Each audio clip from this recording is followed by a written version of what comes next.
our Heavenly Father who has blessed us with life, and once again the opportunity that we could come together as a family to give thanks, to worship Him, to glorify His name, to give honor unto Him. And brethren, in a lesser degree, we are here to give honor to our women, especially to our mothers. Today is known as Mother's Day, and I want to take this opportunity to wish all the mothers well, and that God will continue to bless you, and that you will continue to be the best mother that you can be for God first, and then for your children. So we take this time out to honor you.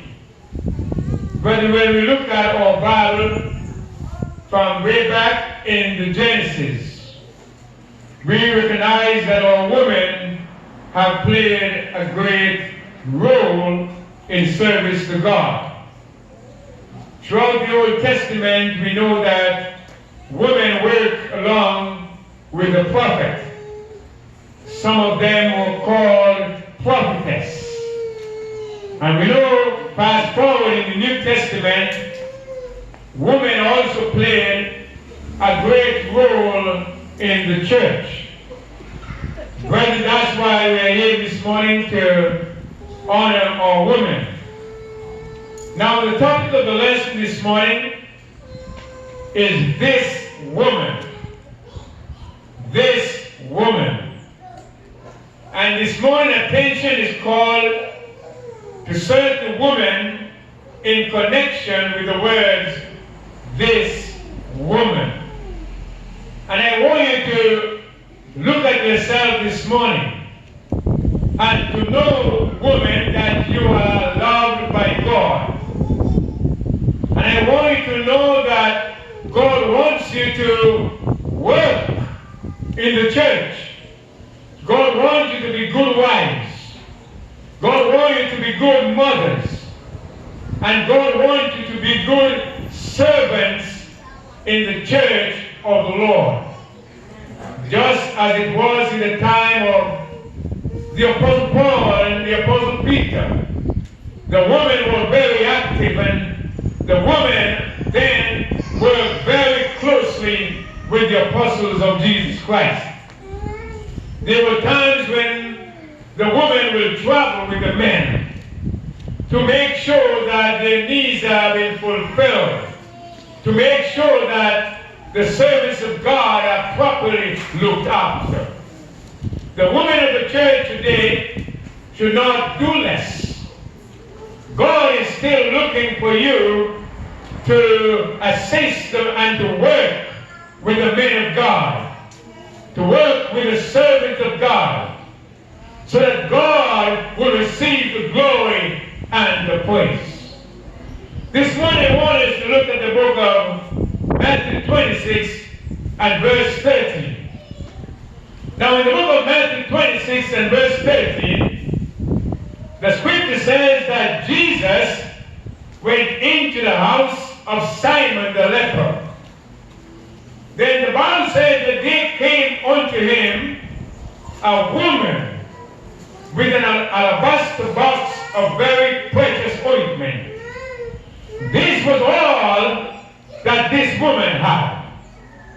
This shows us, women, that whatever you have, you can use it for the Lord. The Bible says that it was very precious and it was expensive.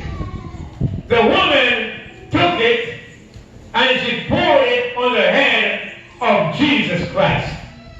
She wanted to do something for the Lord, but the ointment was all she had, and she was going to use whatever she had to bless the Lord. The scripture says that when the disciples looked at what the woman did, they were angry, and they were saying, well, this is very precious. This is an expensive ointment. Why couldn't you take the ointment and sell it and give to the poor? Jesus knew they were angry. And Jesus said to them, I want you to leave this woman alone. He said, listen, this woman has done a good work. He said, the poor you will always have with you, but me you will not always have. Speaking of him dying and going back to his father. Now what this woman did in Matthew 26 and verse 13, it was a memorial act. This was something that all the generations after the woman must remember.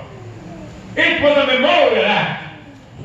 Jesus said, this woman, what this woman has done, shall be told of her for a memorial of her. You see, Jesus was pleased with what the woman did. It was a love offering that she gave to Jesus. A love offering that leave a lasting pleasant smell behind it. And that's why Jesus said, it will be a memorial unto her. My friend, what this woman did was a blessing to the Lord. She blessed the Lord by pouring oil on the head of Jesus. I want to say to you, women of the church, that you can be a blessing to another woman. You can be a blessing to another man by pouring oil upon their head. And I'm not talking about the literal oil. I'm talking about blessing someone, being a blessing unto someone. In other words, whatever good is in you, and you can do good to another person, do it. That's all what the scripture is saying here.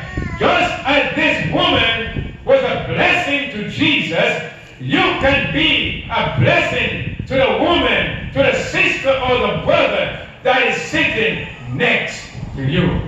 Jesus said, leave her alone. And so I'm saying, ladies and gentlemen, you must remember, sisters, that whenever you're doing good to another person, you are doing it unto Jesus. Am I right? Because the scripture says, Jesus said rather, as you do it unto them, you are doing it unto me. So when you do something good to another sister or a brother, it's like you're pouring oil on the head of Jesus. You are not just blessing your sister or your brother, but you are blessing Jesus. Because that's what he says. As you do it unto them, you are doing it unto me. That was a memorial act. Now I want us to look in the book of Mark 12, if you have your Bible, verse 43. And this was what I call a meritorious act. Now in the book of Mark 12, verse 43, the scripture says, a certain widow. You see, Jesus here was looking at people throwing in money into the treasury. You know, it was a custom. They were throwing money into the treasury. And Jesus, the scripture says, that Jesus saw a certain widow. Widow meaning that she didn't have a husband, am I right? Her husband was dead. The woman was alone. It was not easy for her. The scripture said that she was a poor woman, a poor widow. But here, Jesus saw this widow throw 2 mites into the treasury. Jesus said unto the disciples, verily, I say unto you, that this poor widow hath cast in more than everyone was casting before and after her. My friend, what is Jesus saying here? What was Jesus saying? You see, brothers and sisters, he said this widow has cast in more. You see, what I want to say to you this morning, the worth of a gift. You see, it was only 2 mites. But the Bible said that she cast in all that she had. It was everything that she had. She just threw it in. She just wanted to bless someone. And so I want to say to you, don't mind the little that you have. and the little that you give. The Lord knows your heart. You see, the worth of a gift is not estimated by the amount, but by the heart that moved the hand to give it. And that's what Jesus saw. Jesus understood that the worth of a gift is not estimated by the amount, but by the heart that moved the hand to give. I want to say to you and to all of us this morning that we must give from our hearts. Because when we allow our heart to move our hand, then we will not give grudgingly, but we are going to give cheerfully. And that's what Jesus loved. You see, ladies and gentlemen, this woman, she deserved a reward of praise. She was worthy of praise. That's why Jesus talked about her. And I'm saying, ladies and gentlemen, and especially you women, whatever little you can do for the Lord, do it. Whatever little you can do to keep your marriage, do it. Whatever little you can do to keep your home together, do it. Whatever little you can do for your neighbors, for your friends, do it. Jesus is looking at the heart that moves your hand, and Jesus will reward you accordingly. My friend, I'm saying this was a meritorious act. This woman, she did something that moved and touched the heart of Jesus Christ. And I want to encourage you this morning, make sure that whatever you do from now on, let it be something good, something that is worthy of praise, woman, something that can lift you up, and so people can see you as a woman of integrity. Jesus wants you, woman, to value yourself. You're going to value yourself, because if you do not value yourself as a woman, nobody is going to value you.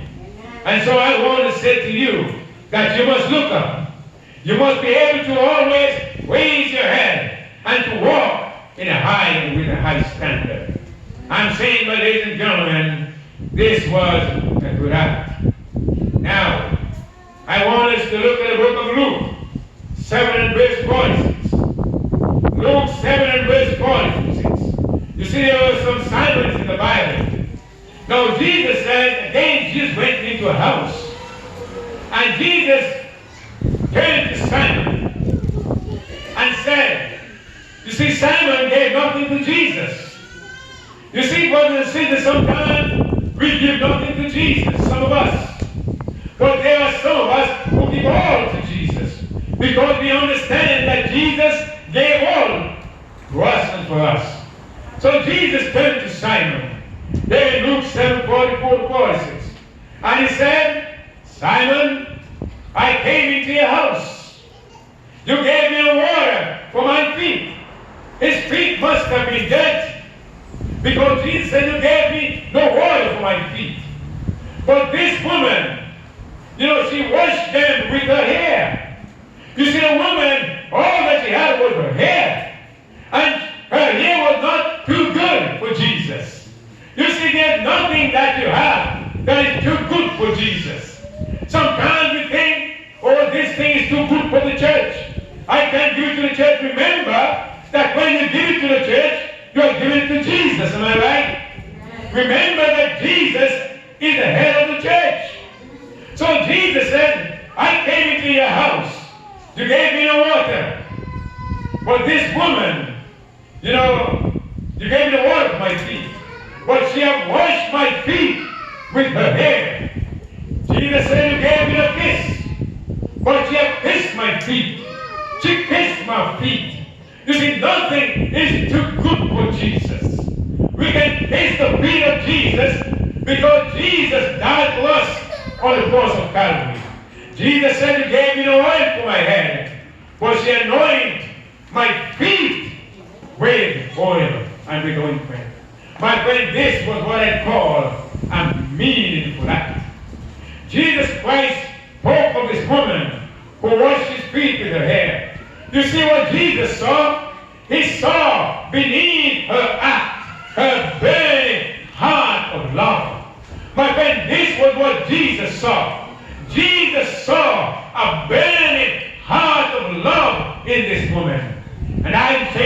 women this morning, let your heart burn with love.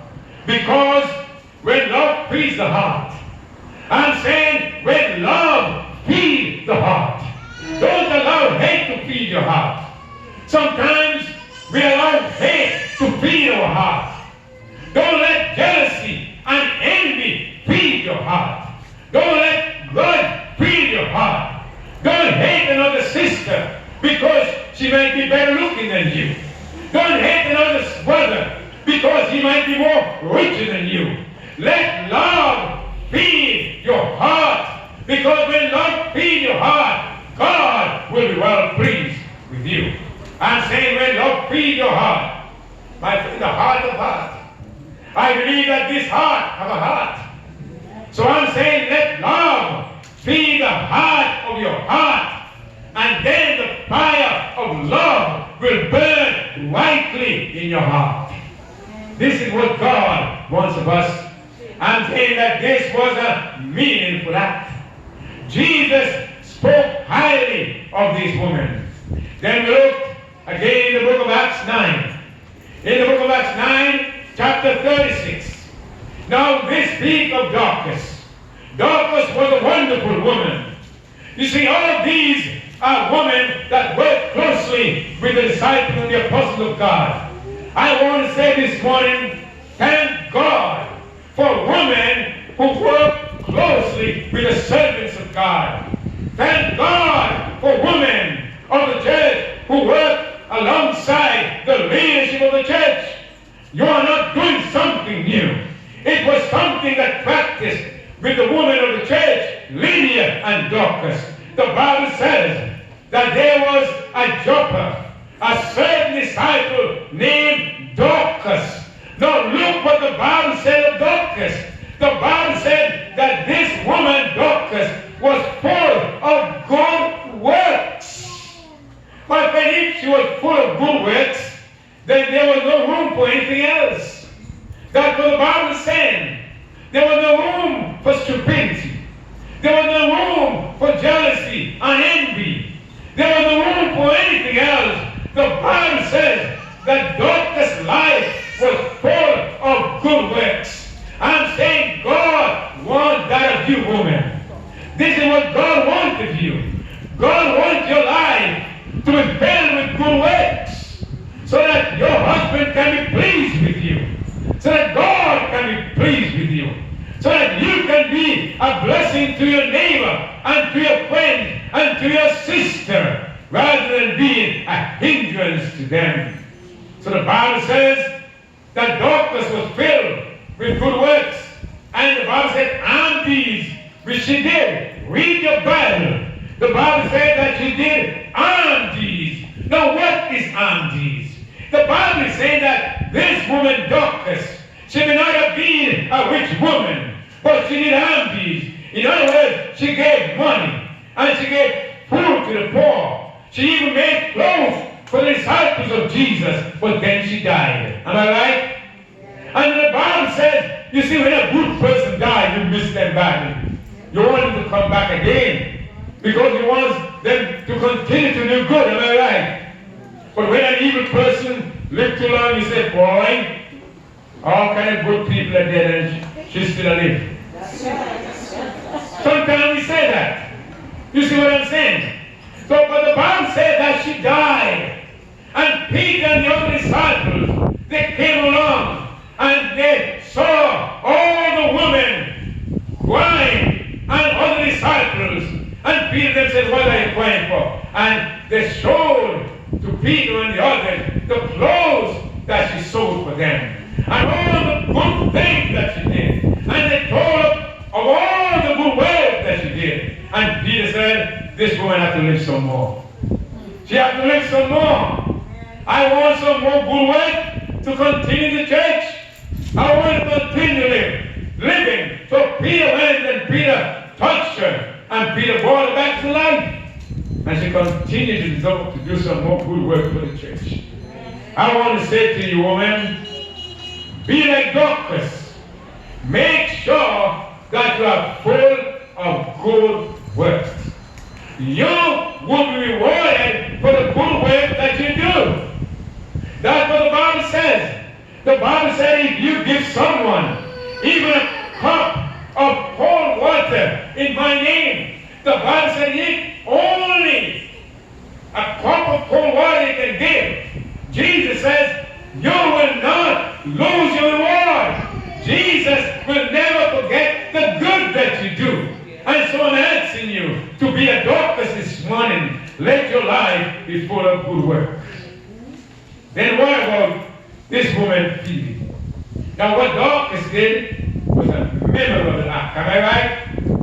It was a memorable act. You can't forget these things. When somebody does something good for you, you can't forget it. That's the reason why they're in the pages of the Bible. Because God doesn't want you to forget it. And these things are written for your learning so that you will take pattern and emulate these great women of the faith. Now, let us look at Romans 16 and verse 2. Romans 16 and verse 2. This is again a very sweet act. Now look at what Paul said. I want you women to listen. I want you to read. This is how we are going to learn. If you don't listen, you're not going to learn. If you don't read, you're not going to learn. We want you to learn so that you can be all that God wants you to be. Now the Bible says, Paul said, I commend unto you our sister Phoebe. How did Paul describe Phoebe? Paul said, Phoebe is a servant of the church, am I right? This is what Paul said. Paul said, Phoebe, I commend unto you our sister Phoebe, a servant of the Lord's church. Woman, I'm saying to you this morning, there are things for you to do in the church. There are things for you to do in the Lord's church. And let your names be written down in the pages of history, in the next Bible. Let your name be written down. Be like Phoebe, be like Dorcas, be like Lydia, be like those women of the Bible. And so he says, I commend, Romans 16 verse 2, unto you, our sister Phoebe, a servant of the church. He said, receive her in the Lord. Receive her and assist her in whatsoever business. Listen, assist her in whatsoever business she has need of. For she has been a succor for many, and also of myself. You see what Paul is saying here of Phoebe? He said Phoebe is a servant of God. She was a servant of the church. When Paul traveled, Phoebe would travel with Paul. When Paul would sit down to talk to people, Phoebe would be there. Paul said, I command unto you, Phoebe, she's a servant. Whatsoever business she has need of, assist her, because she is a great woman of God. Amen. My friend, do you understand? He says, she has been a succor of many, and also of myself. Now, what is a succor? It means, friend, it means somebody who gives assistance. Somebody who gives assistance and support in times of hardship and in times of distress. That's what Paul was saying. That's what Phoebe was doing. Phoebe was giving assistance to the apostle in the time of hardship and the time of distress. We know, ladies and gentlemen, that according to the Bible, that the apostle of Jesus Christ, they went through many hardships. Am I right? They were being persecuted. They were being stoned and beaten. But Phoebe was right there, praying for them. Phoebe was right there, giving assistance to them.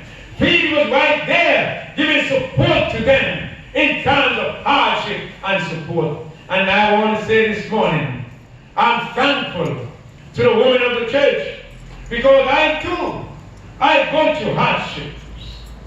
There are times, I go to things that I know that I do not deserve, just like Paul. But I want to give thanks to you women of the church who have given me support and who have continued to hold up my hand so that I can continue to do the work that God has assigned me to do. And I'm saying God will always send somebody to hold up your hand. God says in His Word, I will never leave you, nor will I forsake you, but I will be with you always, even unto the end of the world.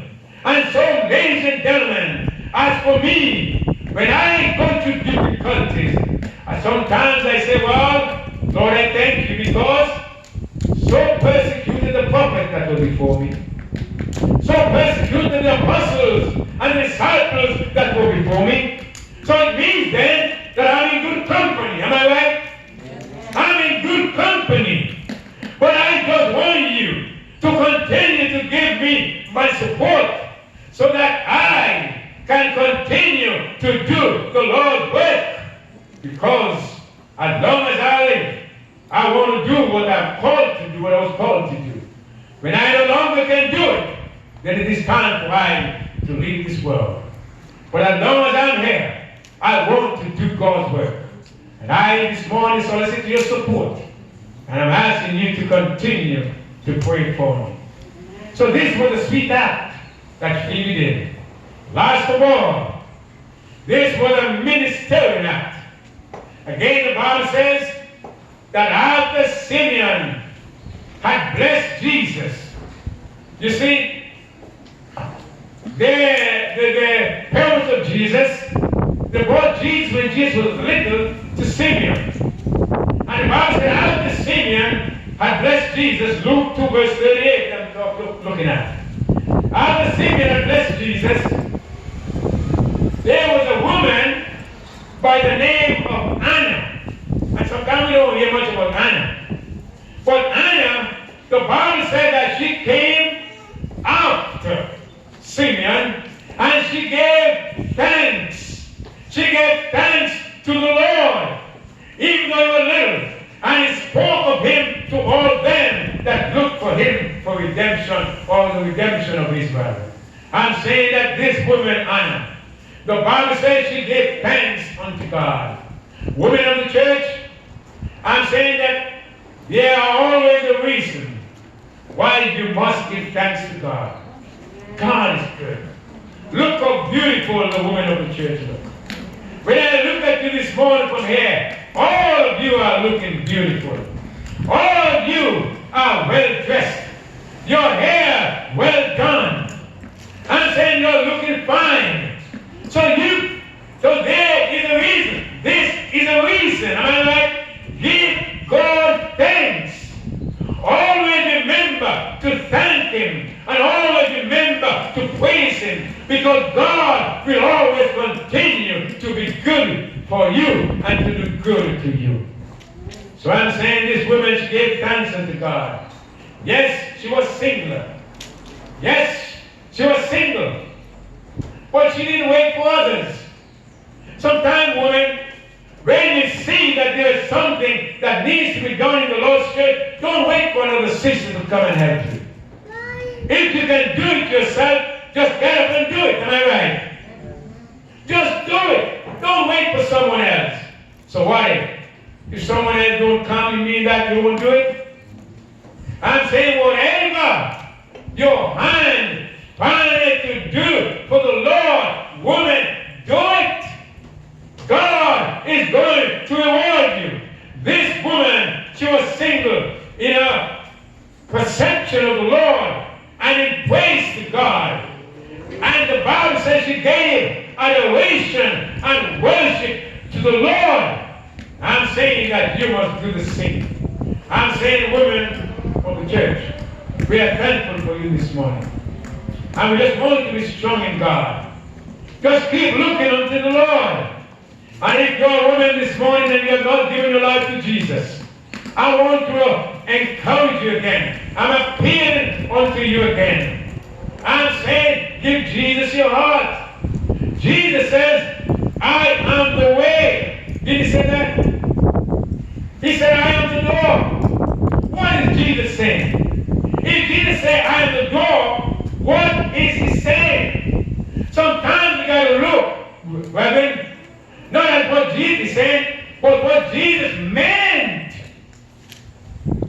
when he said what he said.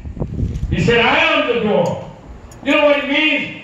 He said, I am the door way out of your misery. Because some of you women are living a miserable life. I'm telling you, God don't want you to be there. He don't want you to be there. He said, I am a way out. I am the door. I am a way out of your problems. I am a way out of your situation. I am the door. I am the way. I am a way out of your misery. Then he says, I am the way. I am the door. And I am the door for you to enter in and to have a beautiful life.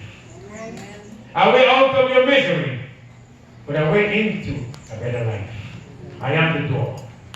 You use the door to come in and go out. Am I right? You got to understand what Jesus is saying.